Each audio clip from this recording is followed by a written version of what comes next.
大家好，我是海娟，今天分享一个我们小时候最喜欢吃的美食——鸡蛋泡泡，全程手不碰面，特别的简单又方便，主要是解馋。下面开始制作。首先，盆中打入3颗鸡蛋，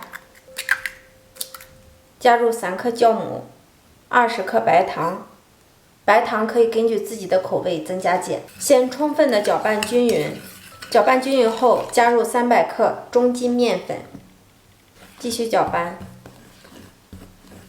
再分少量多次，加入适当的温水，边倒边搅拌。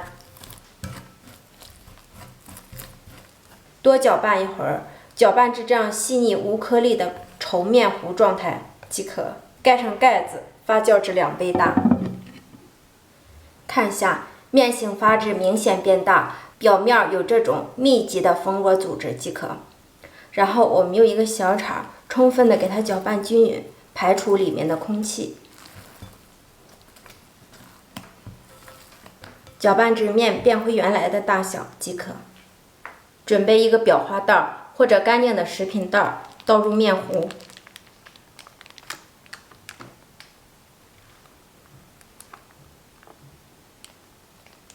锅中放油，油温烧至，放上一根筷子，筷子旁边有密集的小泡泡，这时候油温就达到5成热了。我们搅开裱花袋的底端，然后我们挤入面糊，挤一下用筷子掐断，沾一点油，挤一下用筷子掐断，重复同样的动作，稍微拨动一下，防止粘连。全程中火慢炸，不断的翻面，防止炸糊。全程小火慢炸，不断的翻面，炸至两边都呈这样的金黄色，即可控油捞出。300克面粉，我做了一大盘子，够吃2天的了。